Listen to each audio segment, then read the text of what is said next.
Hi everybody, this is JJ Long from JJArtworks, and welcome to episode 2 of The Legend of JJArtworks. Thank you guys so much for tuning in. I just really quickly wanted to thank everyone so much for you guys for listening to episode 1. The outpouring of support has been absolutely amazing. Thank you guys so much for listening, whether you watched it on YouTube or on Facebook, or if you listened on Spotify or iTunes or wherever you listen to your streaming podcasts. Really, really appreciate the support. We're really excited to be doing this now, so thank you guys so much. So there's also a couple of really quick things I wanted to mention before we kind of dive into the structure of our show. The first thing is I wanted to say this is really funny, after you actually record a podcast episode, because you're very conscious of the way you say things and how you articulate things. And I'm realizing I say ums and ahs a lot, and I say, and all I have to ask is if you guys could please be patient with me as I become a better public speaker. That would be great. I promise I will get more polished over time as I do more episodes. So thank you guys so much for being patient with me, basically. And then also, if you guys are watching this on YouTube or on Facebook, definitely try to check out the audio version of this, like on Spotify or iTunes, or we're actually on Google Play Music now, so definitely listen to that too if you're a Google person. But I actually wrote a 20-second intro and outro kind of theme song, and it's 80s synth, which I think is pretty cool, and I actually sing some atmospheric vocals on it, so if you want, definitely check that out. I think it's pretty cool. I think you guys would like it. So, like I said in episode 1, the structure of the show is going to be talking about stories from my past and our company's past, and kind of the lessons that we learned.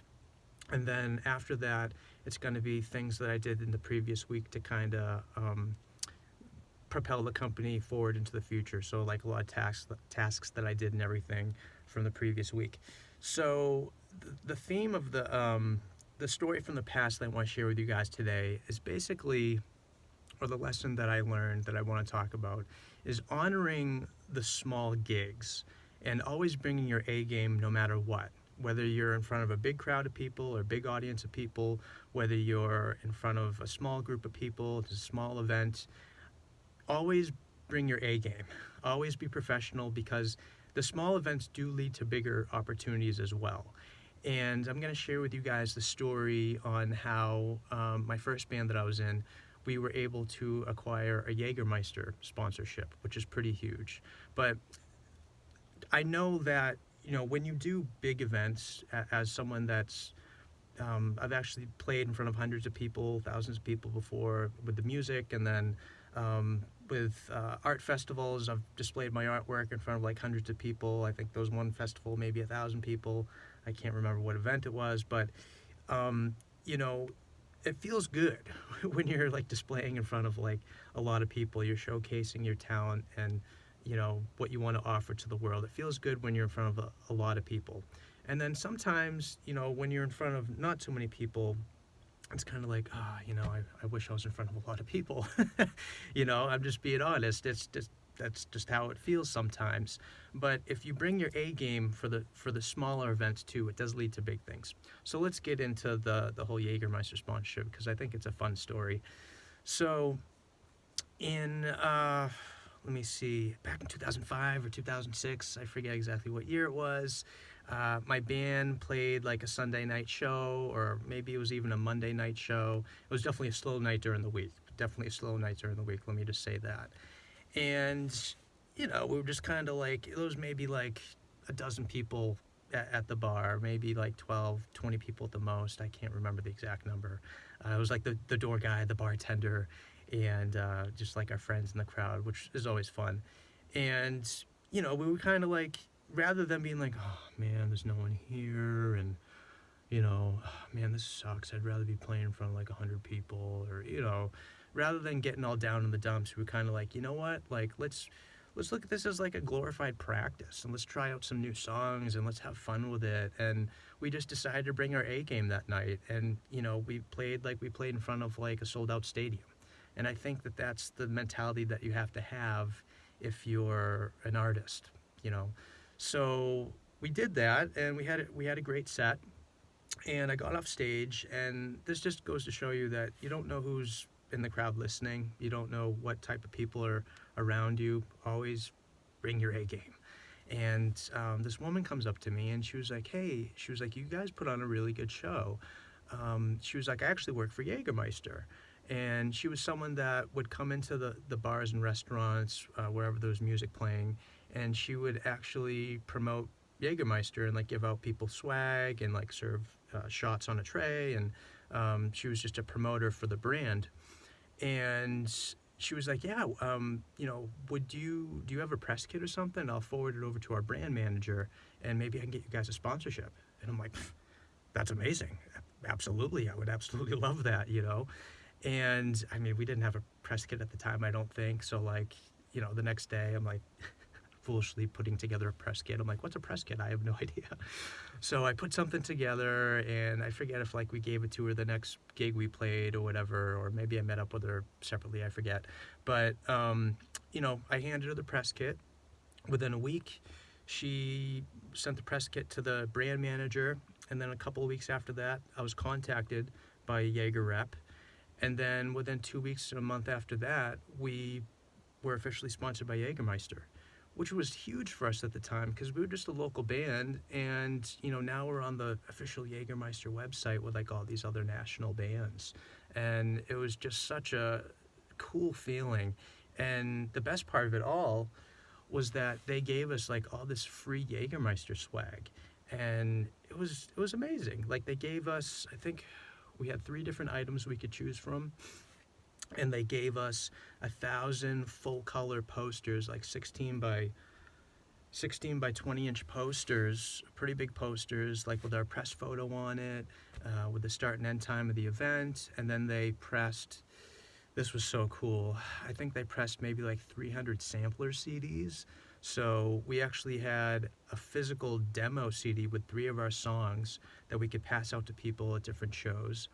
And then they also gave us, I think, between like 300 and 500 plastic shot glasses that had the Jägermeister logo on it, and then also our band logo on it with our website. So it was just an amazing experience and kind of a big notch in our belt, So you just never know who's listening. You always got to bring your A game. And the same thing is with, same thing happens to me today with the paint party business. I actually, this happened to me a couple weeks ago where I did a paint party, and it feels good when the same thing from the music and from art festivals and now doing paint parties. Like it feels good when I teach in front of like 80 people, which has happened a few times. It feels good teaching in front of a big crowd. But even when I teach like a 10-person paint party, which I still do now and then, it's just a different energy. It's a different vibe, but it's still a good vibe. But like, obviously you want to be teaching in front of like a ton of people. It's always a good time. But so you never know what you're going to experience and what opportunities are going to come when you do like a small paint party. So, and this happened a couple weeks ago. I did this paint party, and one of the women at the paint party was like, do you guys do like corporate events? And I was like, absolutely. I was like, yeah, that's like really our specialty. We can set up in your office, we can set up in your cafeteria, we can set up in your conference room, we bring all the supplies and everything. She's like, oh my God. She's like, I actually work on the events committee for my company, and we'd love to do something like that. I'm like, that's awesome. Then an hour later, she was telling me about how she has a friend that used to teach paint parties and that she stopped doing it, but now this year she wants to get back into it. I'm like, I'm actually hiring artists. I would love it. I'd love to talk to her. And just from one little event, it kind of led to 2 other opportunities. So definitely, embrace and honor the small events because you never know where it's going to lead to. Okay? So that's basically the story that I wanted to share with you guys. So now I want to talk to you guys about things that I did this previous week to kind of propel the company forward in some way. And you guys might find some of this stuff boring, but alas, I need to tell you guys what I did. That's what I committed to. And if you're listening, that's what you committed to too. So I actually did our taxes, which is just, This is like the worst part of running a business. Like where I'm a creative person, I'm an artist. I just want to be creating all the time, you know. And it's my the I have like a business brain and then an art brain, and they're constantly at battle with each other, or doing tug of war or something. And this is the stuff that kills me, but I need to do it. I need to do it. So anyway, so I prepared our taxes, which meant that I had to get like everyone's 1099s prepared, and just crunch a lot of numbers, and just make sure all of my finances are in order. So that was kind of a big task this week. Also, I streamlined our accounting software and our budgeting software, and this was a big thing because I'm trying to find different ways in my weekly routine to kind of save time, because I believe that time's your greatest asset. You can't get back more time. You can't, unless you kind of stay as healthy as humanly possible and hopefully add more years to the end of your timeline. But I'm a full believer that saving time is, you got to do it, because time is everything. So I've been, and you guys are gonna laugh at this, but I'm a transparent guy. So I've been like manually inputting all of our transactions into the accounting software that we use. Like we used to use Wave Accounting, which is a free accounting software. You should definitely start off with that if you don't have any accounting software yet. And then we also used to use YNAB, which is You Need a Budget, for our budgeting software. And they're both free versions for a certain time. I think YNAB just started charging, I think like $50, $60 a year. But anyways, I absolutely love both of these accounting softwares. Like, absolutely love them so much to death. And what I'm realizing is like I'm wasting so much time by manually inputting all these transactions into these different software systems. So I was like, there's got to be a way to like connect my bank to these software systems, and there is. So I can just automate my accounting, which is great, but my bank doesn't support those software systems. So for like the past week, I'm like, do I change banks? And I'm like, but I love my bank. I've been at this bank for like, over 10 years. I can't change banks just because of software. And then I was like, so then I need to get new software systems. But it was just, back and forth trying to figure out what software systems are compatible, and, making sure like all my transactions are being imported correctly. So we just started using QuickBooks for our accounting, and then Quicken for our budgeting, and it works great. It's very seamless, but it's taken me a long time to kind of get used to the interface and all that stuff. But I'll figure it out. That'll be fine. So, and then the last thing is, this has been a crazy like tech week for me. I changed my phone from an Android to an Apple.